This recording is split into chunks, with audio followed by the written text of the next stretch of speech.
Good afternoon. Thanks so much for joining us for our April webinar, The 2Gen Investment Case, Making the Most of Capital in All Its Forms.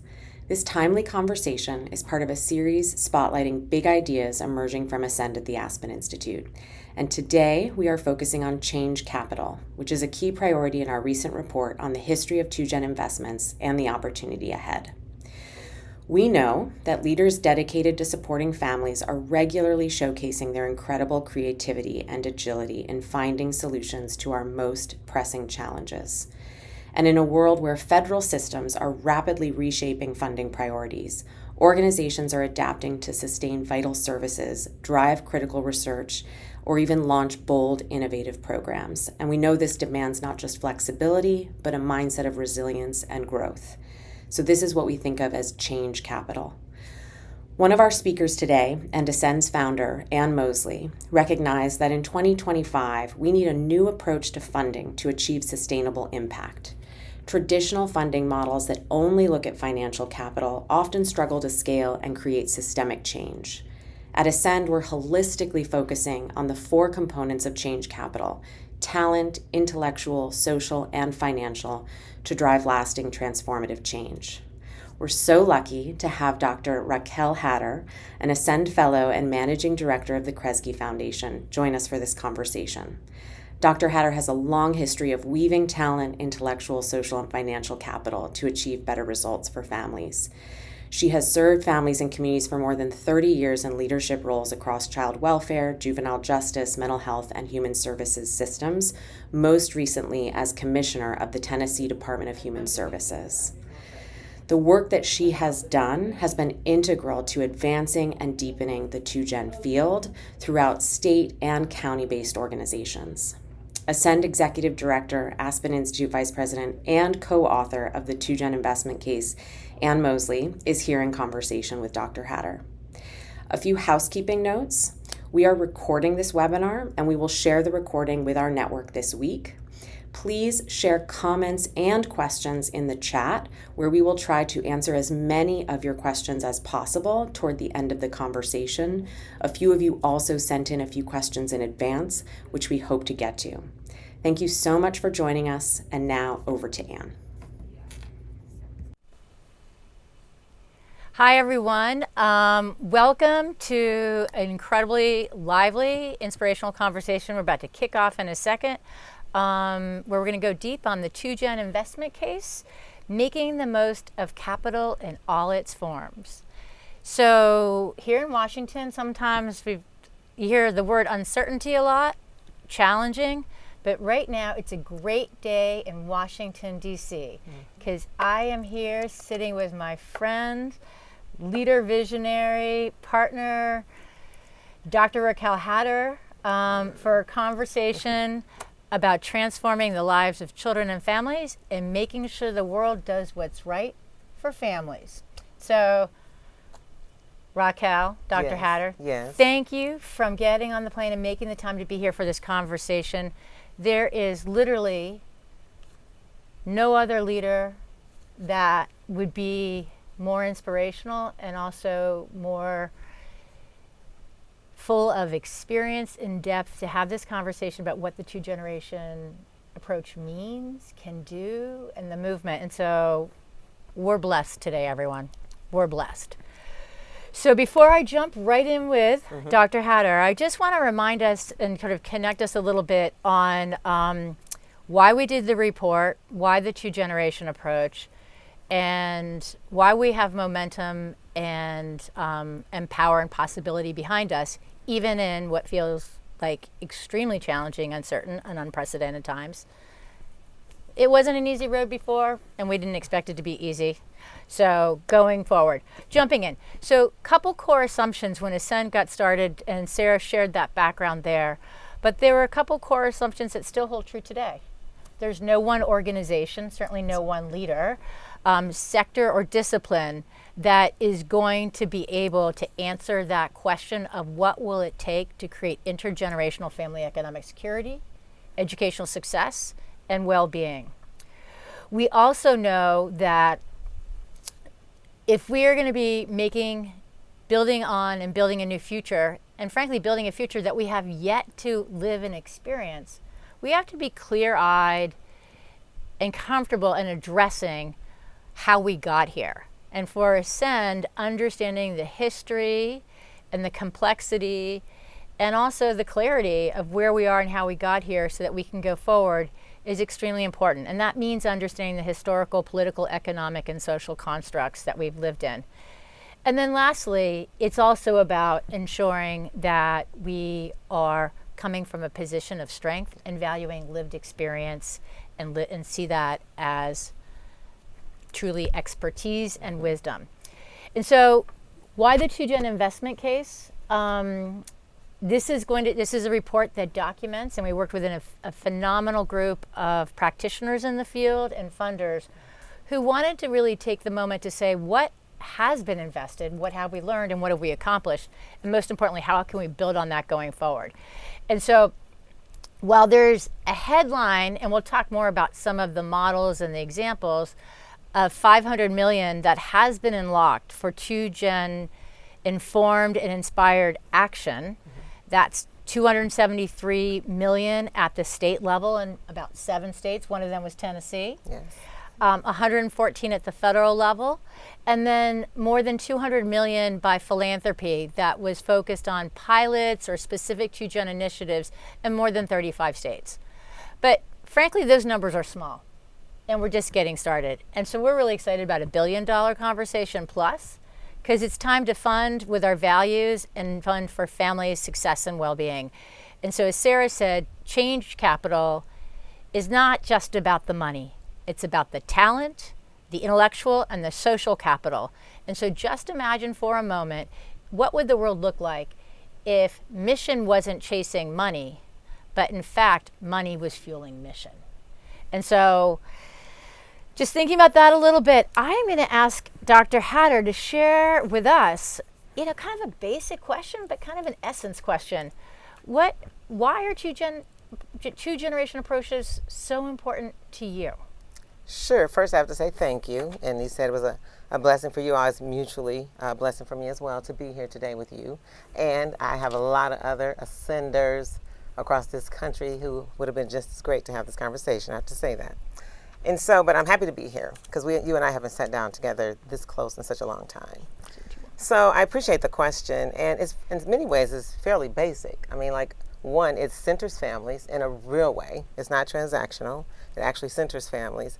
I think it's fairly comprehensive with regard to all the pieces that it covers, especially the piece around, measuring the progress for parents or caregivers and children at the same time. It's doable. It's certainly doable to be able to do it. I think that it's different from a traditional wraparound where you're providing services to families, which is fine, but to partner with and go beyond basic needs. Mm-hmm. The 2Gen approach looks at the long view. It's the here and it's the later. And so that idea of intergenerational wealth, well-being, it's not about getting people, having people go in and out of crises or this triage or being just above the poverty line, which is a frustration for me, I should say. Yeah, 100%. And I'm here to say also that I'm a Head Start alumni and grew up in a Absolutely. multi-generational household as well. So I know personally that it works. Yeah, no, you've always brought your full self and heart and faith to also the work. And it was, as talk about why 2Gen, and this is going to be a segue to, your groundbreaking work in Tennessee, which was kind of early on. Because, when you said the Ascend community, mm-hmm. I want to also always be, there's an amazing Ascend team. We think about that human and talent capital of the 630 network partners that are active in all 50 states, mm-hmm. Puerto Rico, D.C., territories, and going around the world, that were part of this story. But one of the things that I have found, and I was thinking back to March 2020 when we were doing a federal roundtable where it had folks from HRSA, Administration for Children and Families, Department of Ed, but if you put a two-generation approach, a very simple framework onto the policy grid, children and the adults in their lives, it kind of goes between that population level outcomes mm-hmm. and then we're getting to the really tactics. And so it just came to me when I was listening to you talk about sort of, again, why 2Gen for you. So back to you. Yes. You were super groundbreaking in your approach to embedding 2Gen in Tennessee as commissioner in the Department of Human Services, and you were all in on 2Gen. Yes.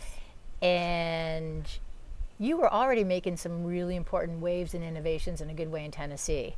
So can you share a little bit more about how you went about it, what you pulled off, and like what can public sectors today learn from that?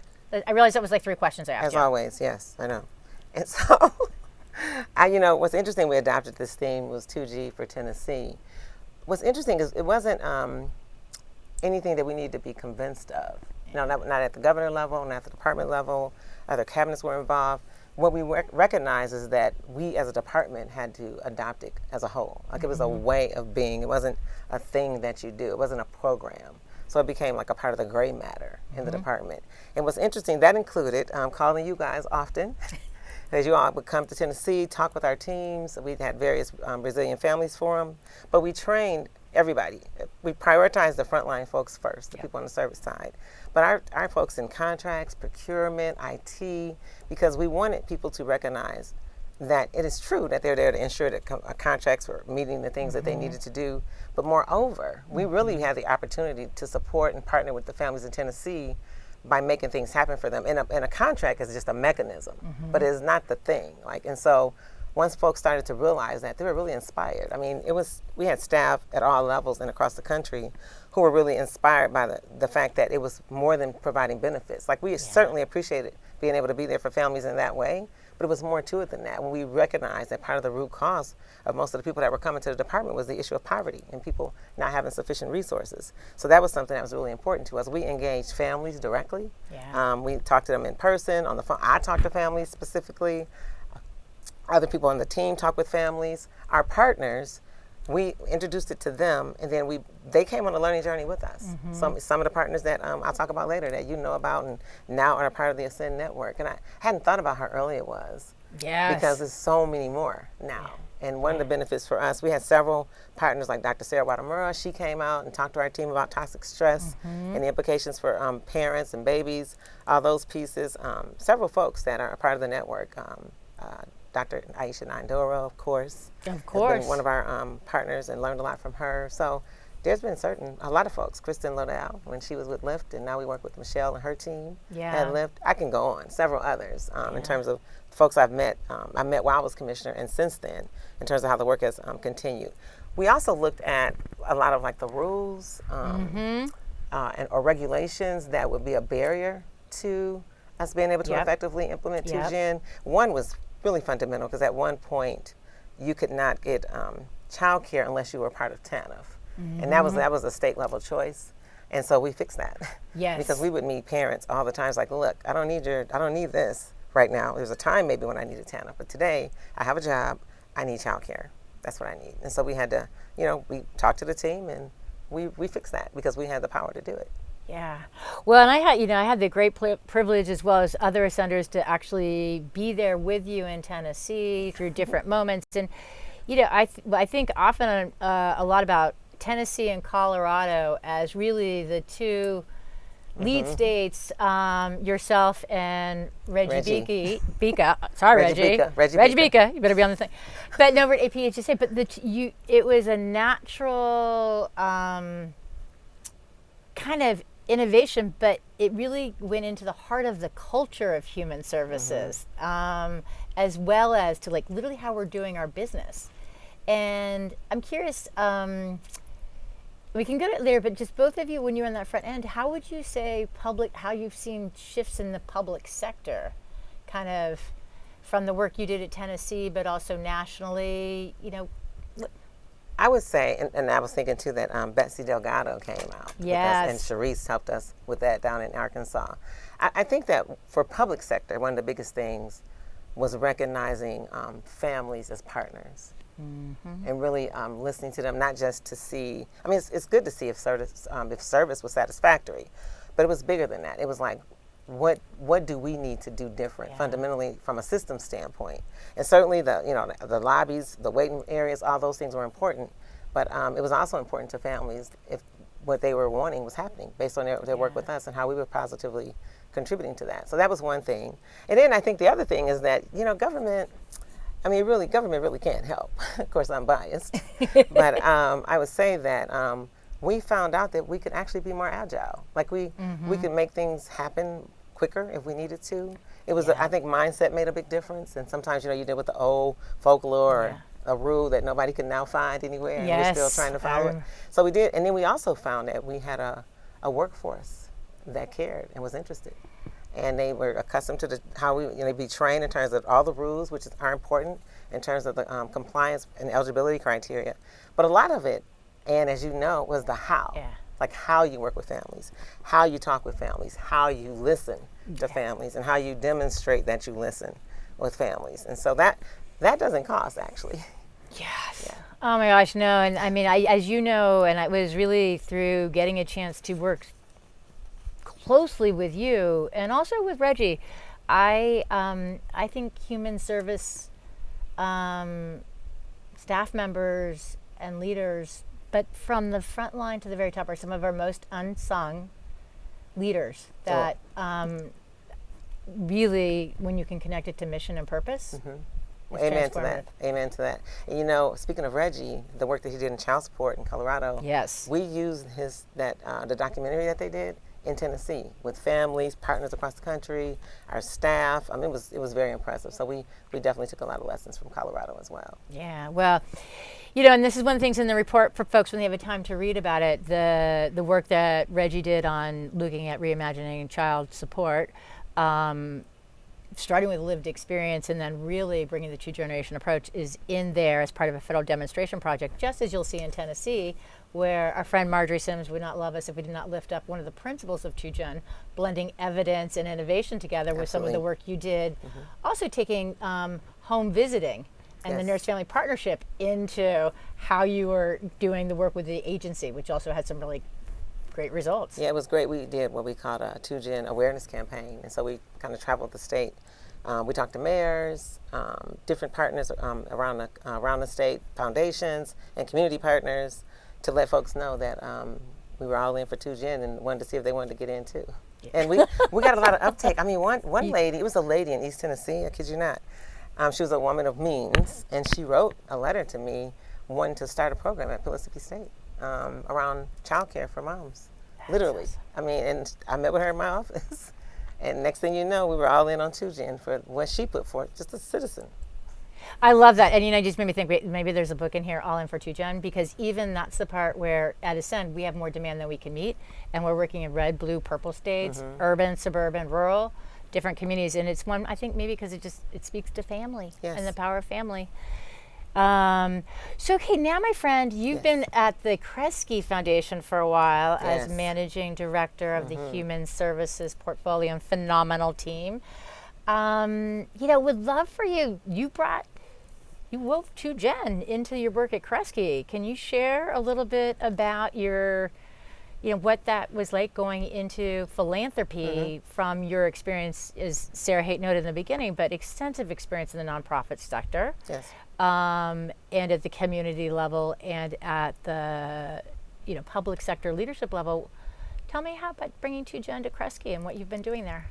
Well, in addition to Kresge being a phenomenal place to work at where you can have influence and meet great people, especially in place, Kresge was already funding 2Gen. So that worked out. So I think what changed for us in human services, we were going through a bit of a strategy review like foundations do sometimes. And we adopted 2Gen as a central tenet to our work. So it became the thing that was how we were going to help families to realize intergenerational wealth and well-being over the long term. And really we started to center that relative to what was aligned, what we funded. We used that as to look at all the proposals that came to us. And then, of course, we had to get a good command, like our team had a good command of it, because we were all in different places relative to our work with 2Gen. Well, and so that work you've done, and it's been, more than 5 years now. 8 years. But you've done a whole next gen set of cohort investments. Yes. What have been some of your high points in learning along that way with some great organizations? We've, of course, been privileged to partner and support anyone. You all have supported all of these. I We're in, all yes, in. all in for 2Gen, no doubt. And so, we've done, every initiative we do has 2Gen as center. All right. And then, and systems change, field impact, all those things are really important. Centers family, person-centered systems change specifically is what we think about. And so we're looking for where structural systemic barriers manifest in the lives of families. Like most people know about the benefits cliff, which our good friends in Tennessee, Martha O'Brien and the Department of Human Services are working on together. I was going to share that later, but it's kind of hard not to talk about them. Yeah. Because they're doing some, I mean, I'd that's love for you to share phenomenal that. work. Yeah. And they have a national coalition work. And they were part of our one of our cohorts, our National Next Gen Cohort 2. Yeah. The cool thing about the second one, all of them were great because we've done them in place Yeah. as well. Memphis, your team has worked with them, Detroit, and then we did a 2Gen NOLA that we brought here with you all last Yeah, year. that was awesome. The cool thing about the second one, it was public and private. Yes. So we had community-based organizations and public entities, both at the state level and the local level, including like the state of Washington, Metro Action in Nashville was a part of it. Several public entities that participated, and that was amazing. Montgomery at one point was working with us in Maryland with Uma, who you know. Yeah. And so that's been one of the biggest things, is like having that learning the meaningful aspects of how to make a public-private relationship work, that Yeah. it's not about vendors or contracts, but what are really the enablers, Yeah. so that families are centered, Yep. people are aligned, we know how to agree effectively, but let it always start with agree or disagree, but always have the families at the center in terms of why we're doing this. Yeah. And what have been some of the structural barriers that's gotten in families' ways over the years. Yeah. And how do we reach consensus or not as we navigate through those pieces. Yeah. But being able to talk about the tough issues as well. Yeah. So, but that was, in fact, I think in our first session, one of our community-based organizations, I won't name names, but says, why do we have state partners here? And I says, well, how about we have somebody from the public sector to explain? By the time it was over, they learned so much from one another that families and communities need public and private sector to get along and center them at all times. Yeah. Well, and that's been, well, why don't we go talk a little bit more about that, and then we're going to talk about, because we're on a roll here, and then go back to looking at philanthropy. Oh, That's good. okay. But Wait. I learned all of that because of our save it. funding Okay. at Kresge, though. That's Okay, why I brought okay, then it let's do it. together.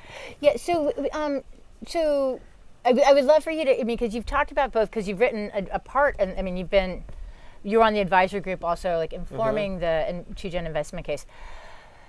But you write in there about what are ways philanthropy can also support, yes, the check, but also beyond the check, and even if you're new to the 2-generation approach or Right. you've been in it, like what were your insights through the work that you've been doing at Kresge for the field of philanthropy?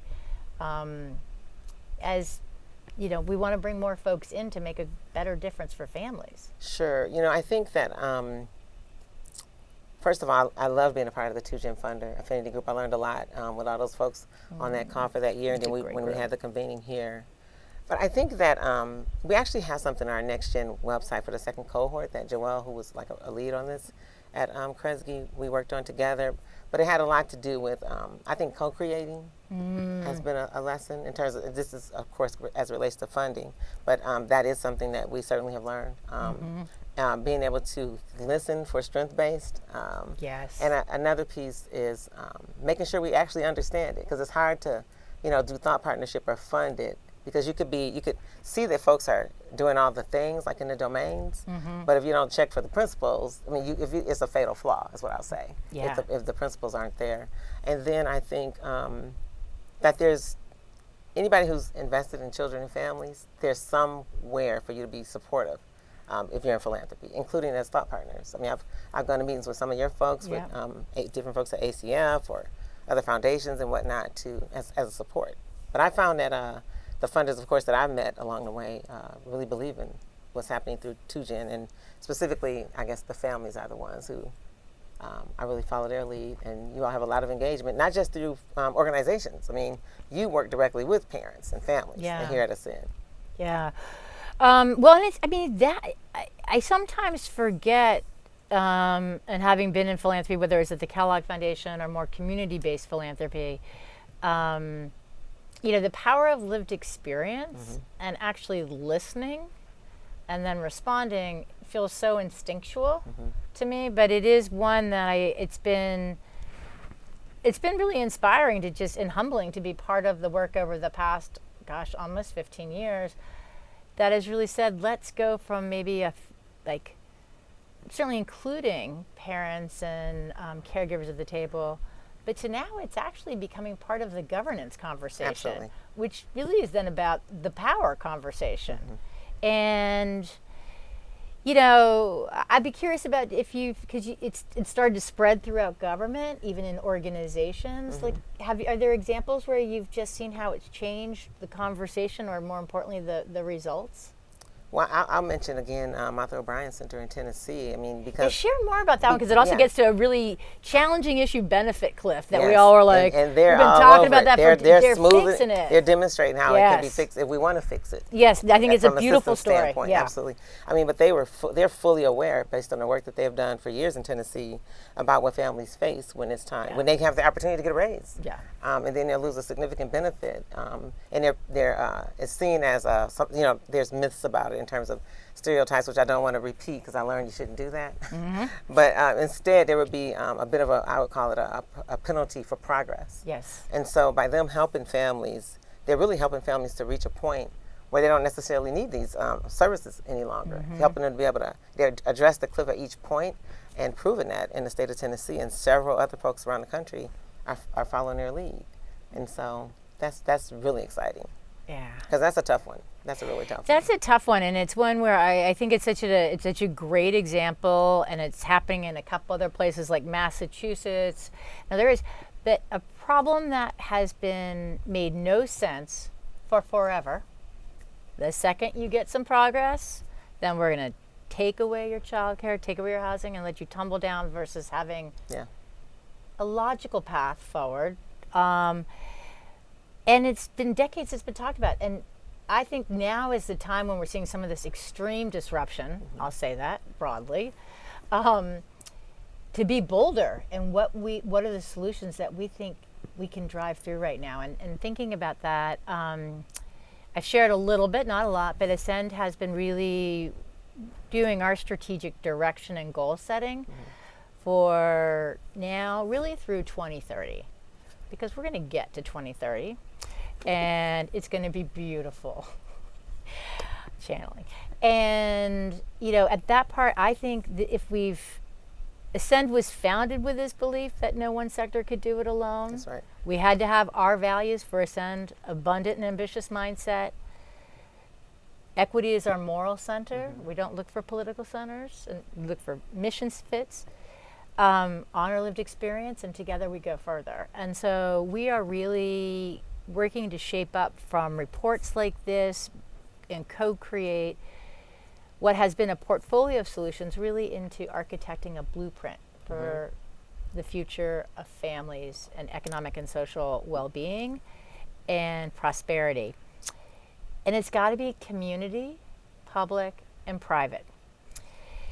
And so as we think about that, and say it's January 2026, and we're putting out a call to action for all sectors, what kind of advice do you have for Ascend and also the Ascend community? Okay, two things. Now, you invited me, so I'm going off script here, which won't be a surprise. But one thing is I'm curious as to, I think that when I think about Ascend and the polling, I get polls across ideologies. So I often wonder, what is the disconnect? Because is it a will? What's the difference between a poll and public will? An opinion poll, and how do we get a sense of what the public will is? Because we know that most folks, even in America, think that children and families should have opportunities to be successful, and systems should work with them. Yes. And I also think that Ascend has made a lot of progress. So I have a question for you. That's why I'm going off script. Yeah, I love it. What do you think is missing? What do you think we need to do different? That's actually that's a really great question. Every now and then, I have one. Always, but you're just so used to having to answer all the questions. And for those that the polling that Raquel is referencing is literally since 2012, we've been doing polling and focus groups.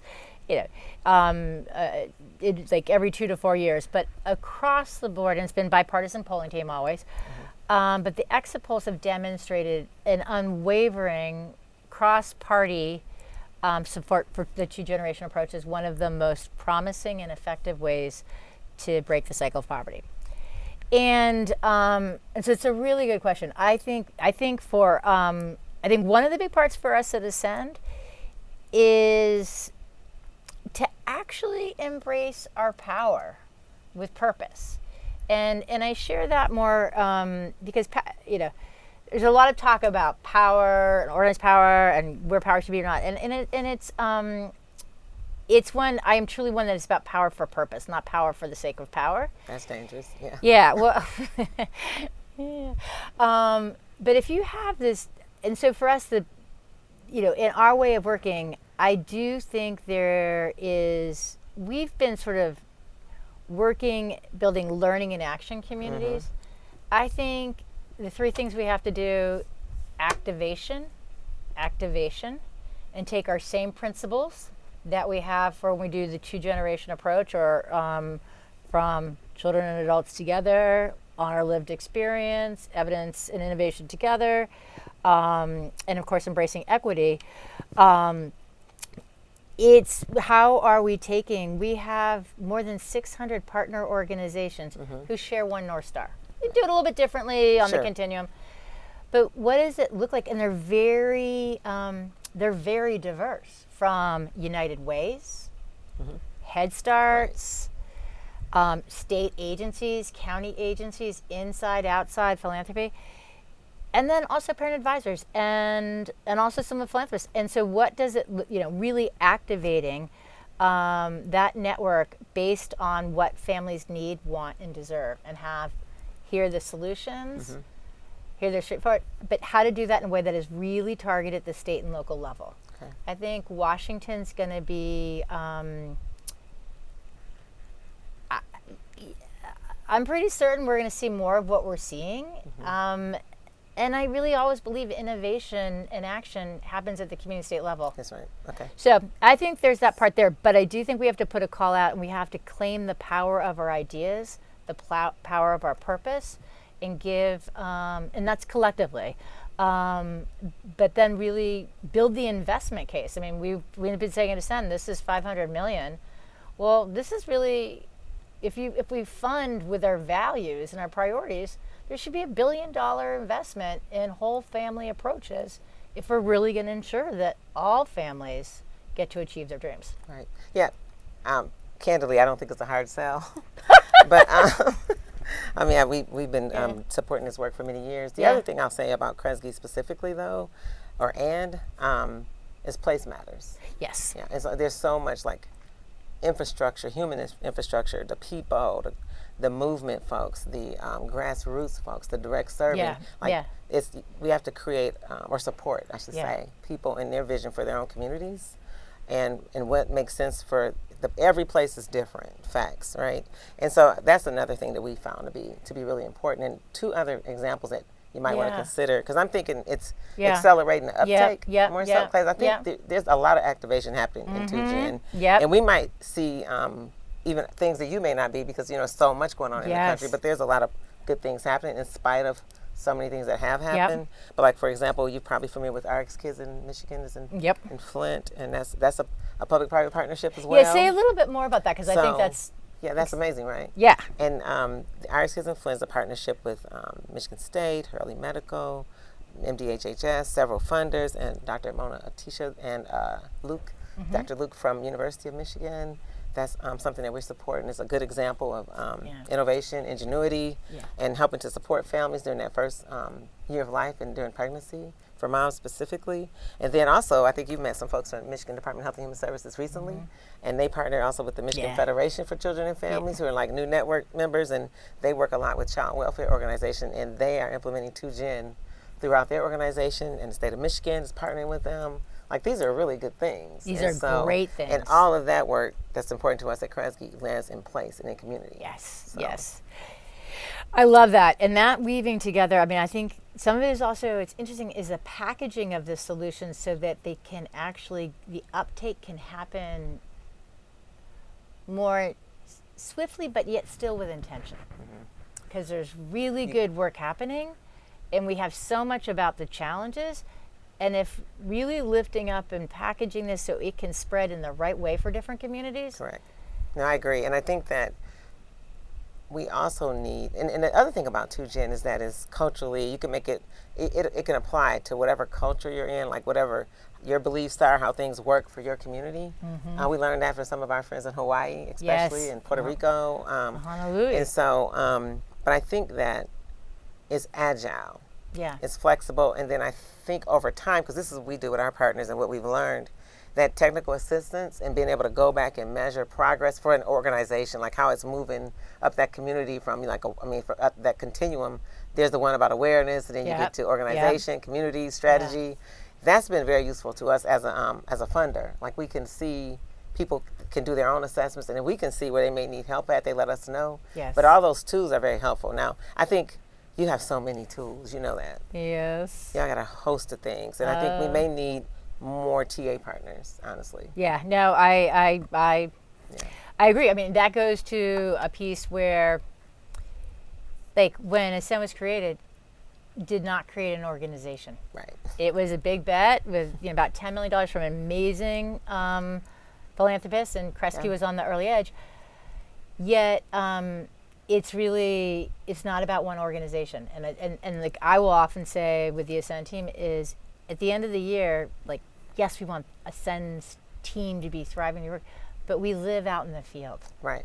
It's, one of my big things is, we'll talk about Ascend Fellowship later. I know we got some questions coming in, but it's all about you and nothing about you. You have to always, I think leadership in today's world in some ways, and maybe it's because where I am in my seasons, but to be leading in a way that you're building, and that you don't need to be there down the road. Like, it's like, how are you building with others, I think is really important. Yeah. But this is, I agree. Yeah. I agree. And a couple other cool things just to let you know, that, the last couple of years we've been doing some Next Gen Frontline. So these are the human service organizations and communities that's on the front line, and they're working on, like what they recommend is good 2Gen practices for doing work on the front line, and well-being indicators for frontline practitioners. And this includes, like, I don't know, COTS in Detroit is part of it, Access in Dearborn, Wayne Metro, and Urban Strategies is one of our partners in New Orleans. Just the Community Action Agency in New Orleans as well. Total Community Action is one of our partners that came here. But there's a lot of great work happening on the ground. The other money that we can't forget, of course, we talk about philanthropic dollars, is the money that exists in systems. And it turns out that if you have a good person that knows how to do good cost allocations and write a good state plan, it can get pretty flexible, and you can figure things out for families. Yeah. No, I mean, that's one of, if you're thinking about Anthony Barrows and some of our other friends in behavioral science world, it's always harder to let go or stop doing something than to add it. And so this piece around the intentionality about what do we do with our resources, be they financial, intellectual, social, or our time. Critical. Well, let's go, because we've been jumping around a little bit with some of the questions. I know, now you got to put yours on. So let's go to Liz's question. How do we use the current national and state and local public policy environment to build momentum for 2Gen work rather than losing momentum?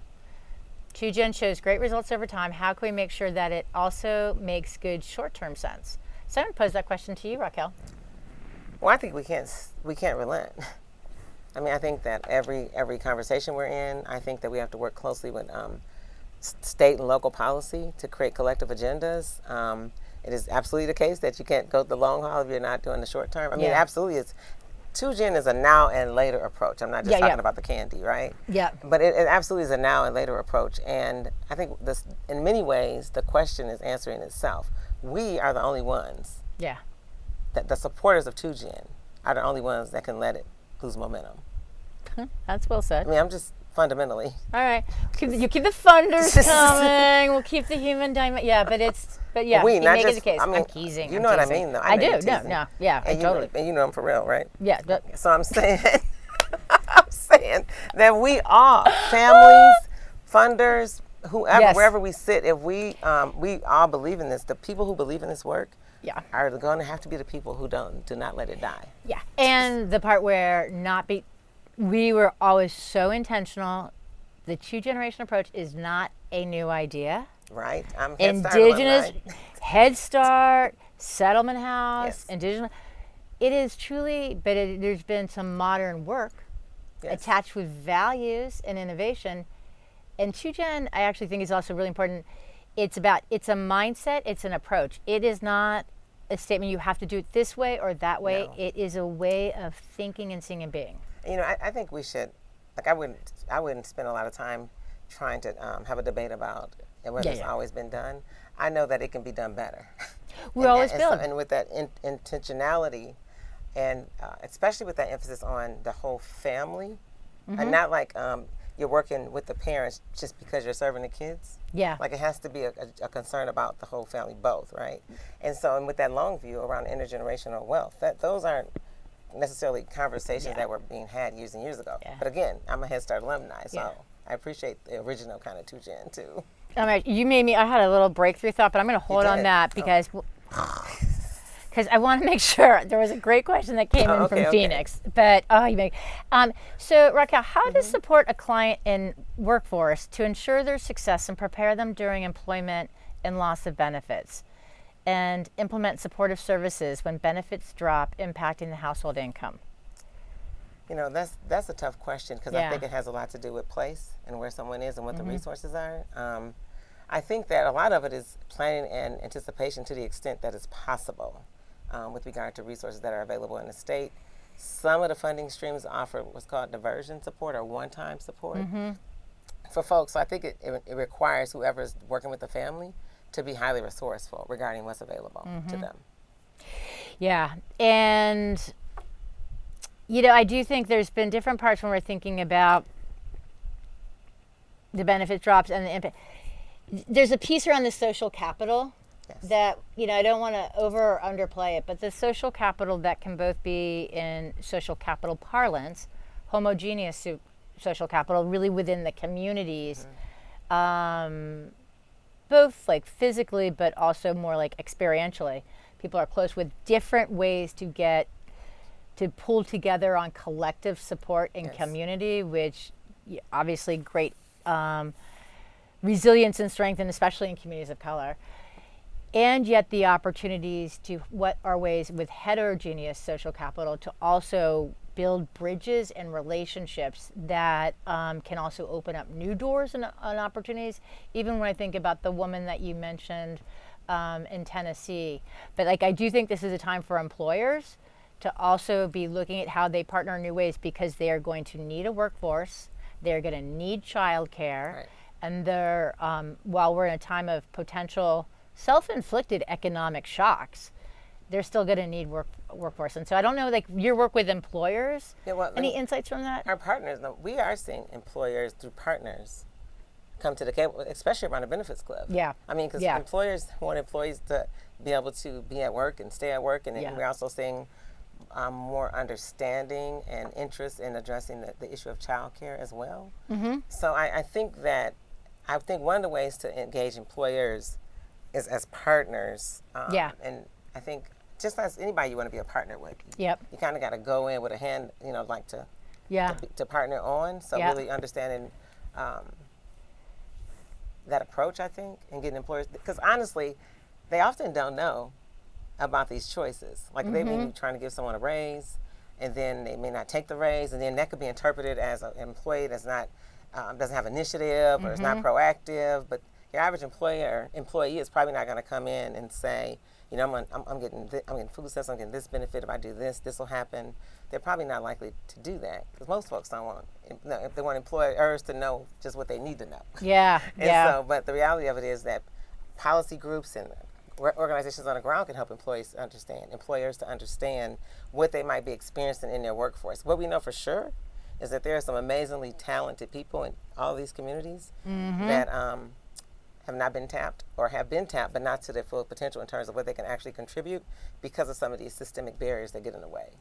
Well, and you write about that in the report, but also in the work you do at Kresge, both looking at the agency and the autonomy of families and the strengths of families of communities, but then also the enabling policy conditions. That's right. You know, you really, and I think that's so important. 'Cause we look at like even the regressive tax policy issues. Like families may make progress to some extent on economics, but then when you get on the tax side, it kind of arrests their progress. So that's something we certainly pay attention to. We are of the belief that everybody can do pretty well here in America. Yeah. So Everybody is and deserving. we focus on Everybody's cities deserving. specifically Yeah. at Kresge. So, but yeah, we have met amazing people through our partnerships at Kresge, and we expect for that to continue. Well, I'm going to go to a question. You're giving me all these things to circle back to. Stay with us. But there's a question about, would there be an opportunity to look at a two-generation approach for a profession-specific lens? For example, could there be a two-gen approach to develop and support current teachers to thrive and at the same time inspire students who may be interested in pursuing teaching professions? I love that question. And I think the answer is yes. Yes, so share a little bit, because we've also talked. This is a hot topic, and within the Ascend team, about literally like how can you package or teach your curriculum. But what do you think about this question? I think it's what we need, candidly. Because when I was there saying it a little more eloquently, I was talking about TA, but we need folks. I mean, I talked to my alumni school where I went in undergrad about 2Gen, but I've been. That's one of my biggest concerns, actually, that we need more bench strength, and if we had. I think it could be, I guess it is a profession, to be honest with you, because you actually do have to know how to implement and how to, the how of the work. And the fidelity piece is really important too. Yeah. Because it's not just a programmatic piece. Like there's a number of things that you need to do, and they're not super complicated, but we need folks who have a sufficient enough command, because, organizations sometimes need help, businesses need help. And so that's when you rely on folks like this. And it's not just the 2Gen approach, like it's the root. We're trying to solve the issue of poverty, which we know how to solve. Yeah. And that's what this is about. Yeah, And yeah. so I think that all those things go into it as well. Like really understanding the system pieces are essential. And so like with 2Gen, when we think about systems and policy, and you think about the domains, early childhood, K through 12, post-secondary, we're looking for policy solutions that are enablers in all those spaces. Like when we work for policy partners, work with policy partners and systems changers, that's what we're looking for, to see that alignment. And then for example, we work very closely with Dr. Derek Hamilton at the New School on this human-centered economy, people-centered economy. Love it. So, yeah, we're still pretty hopeful.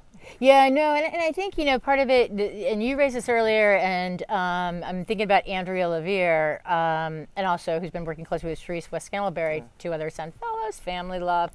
But we actually know how to break the cycle of poverty. We actually have resources if we wanted to shift it up. This year there was a record number of like almost 2,400 billionaires. Great. What about families, all families thriving? Shouldn't that be something that we should be, just really thinking about wealth and opportunity in new ways? So anyhow, but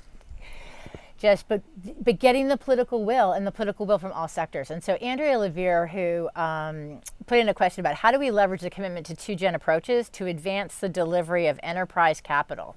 And when she's talking about enterprise capital, she's talking about flexible multi-year funding as a best practice. And it's like, especially at this time, because this is a stressful time for organizations that there are Head Start provision, or they're in any of the issues we care about. It is a challenging time. And so, I'm hoping that we learned a lot during COVID. Yep. Right? Yep. And we learned that cash matters during COVID. I think COVID was an amazing but sad and challenging country pilot on how to be supportive to the folks here in this country and families. We saw in public systems things relaxed, whereby in terms of SNAP and food programs. I think that in the field of philanthropy as well, we saw more flexibility. And my hope is that we haven't lost that. Yeah. But we definitely demonstrated the ability to show up for families during COVID. Certainly it wasn't you know, everything wasn't addressed, but there were things that we never thought would happen. Yeah. Even how we respond to unemployment, the cash support, and that's still something that makes a difference Yeah. for families. Oh, it sure does. Well, and we also saw, and I'm like, oh my gosh, we're running out of time, and we're just getting to the juicy stuff. We're getting like back in the money. What you got? But we got a little bit of time. Okay. But the part also on this piece around the like what we learned from COVID, or in the pandemic response, and somewhat of our moral panic, maybe we say around the murder of Mr. Floyd. But this, we saw those massive shifts. Also, when at the murder of George Floyd, we saw like entirely new conversations happening about resources and values and so forth, and almost like a moral panic. But we also saw people policy windows for direct cash to families or guaranteed basic income and efforts like that. And I'm kind of curious what your kind of predictions are for where cash to families and guaranteed income, where you see that going in this climate. Well, first, it predated COVID. Oh no, of course. Oh no, Yeah, no. right. Oh no, no. I mean, like, but that it was only a yes. moment. Government was like, okay, we bet. Yes, Kind of maybe. yes. Oh no. But the 100%. cash, yes, it was 100%. predated, and Oh my God, the 100%. momentum continues to grow. Yeah. And so we're hearing. And from people like Aisha Nyandoro and many Yes. others. And I'm Yes. like, some folks, I just heard recently that some farmers are looking at it for themselves. And so I think that we're fairly optimistic. And there's a big movement around it. Our intention, and especially the partners that we support in this space, is to help educate folks, really, to know why it's important, who it benefits. It's not a particular person or who somebody might think it is. It's not that. And so our intention is to help fix that, or not fix, but ensure that the narrative is accurate. And there's lots and lots of examples. So I'm very optimistic about that. And not to mention what technology might do for us, but setting that aside, I think the average person agrees that cash matters. Yeah, cash matters, and it translates into control and agency and dignity. Wow. All right. So, You got 6 minutes.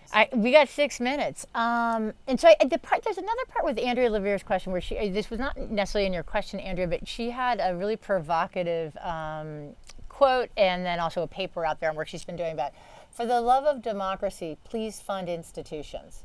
And I'm curious, like we're having this conversation, we're talking about the two-gen field, we're talking about the approach, and I'm curious about, because two-gen can be a mindset, how to work across organizations or within institutions, but where you're seeing the role of institutions and maybe even higher ed, when we think about like how that's transformed for student parents. But it's kind of bedding in with two questions, like really is philanthropy or the public sector step in on institutions, and the role that institutions can play going forward?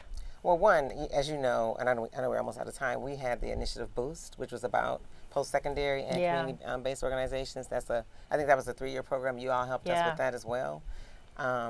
I think we support a lot of institutions at Kresge, and when you think in higher ed, is likely our education team, especially.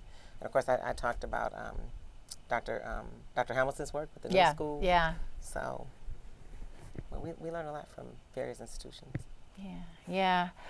Well, my friend, Yes. before I give you final, I can't let you know, and I know you never like to speak for the field of philanthropy, like you never ever will. But do you see philanthropy staying the course on really putting families at the center in the two-generation approach? Do you? Yeah. Now, well, I can't speak for I all. know. I can't speak for all of philanthropy, but I know enough. I wish. In addition I still keep hoping. In addition to the foundation I get to serve and lead at, we're staying the course, and we have a lot of foundation friends that are staying the course as well. Yeah. I mean, we've been through a lot of things. I mean, the country has. So one of the things we think is important is to stay the course. Nice. And then navigate accordingly. That's our intention. Stay the course. And one of the things, we were super privileged and had the joy of working closely with you as an Ascend Fellow. Yeah. In the cohort of Second to None. And I'm curious, just these are rough waters. When you think back about kind of leadership values in your Ascend Fellowship, is there kind of any reflections you have for the folks who are joining us? Well, personally, a value for me, I have a strong faith, and one of the things I take away and hold on to still is the self-examined leader. So that's always been something that's important to me. It's consistent with servant leadership, which is something we aspire to do at Kresge every day as well. And the network, there are the fellows, which it felt like family, quite frankly, at times, right? But one of the things about Ascend and the fellowship is you're not alone. And I'm a person, though, once I meet another person who is concerned about children and families, and we have similar values, I know I'm not alone again. So I think it's one team, one dream. We just all haven't met everyone. And Ascend made a big difference to us in Tennessee, and it's still important to us at Kresge. Thank you. And I actually think that's a beautiful one to close this out on, because these, risk, I'm not scared of risk. I don't think Ascend is, or stepping out. You just want to make sure you're never alone. Always know why you're stepping out or speaking out. Like, what's the purpose? And are you with others? And it's kind of a simple answer, but I do think taking the example of the fellowship, but for everybody out here, there's the talent, the piece around the humanity of who we are, and inviting conversations in and connections. And this is a moment we're leaning hard on building and bridging. And that means that carries different weight and obligations for different people and different experiences. But I do think when you actually said, like, what's going to be critical for Ascend going forward, there's going to be things that people want to block or stop, and things that just beyond. But how to stay connected with others and building and bridging. That's social capital. I know. So let's hope we keep building it together, Absolutely. but also letting our light shine. And just for all of you that have joined us, thank you for all the work that you're doing and all the leadership. And, again, the two-generation approach is about a mindset, but let's really make money fuel mission, especially at this point in time. It's time for us to make our case, bring the cross sectors together, but doing it with intention and our values. And centering families always. Always listen first. Thanks, everyone. Thank you, Dr. Raquel. Thank you, man. I appreciate it.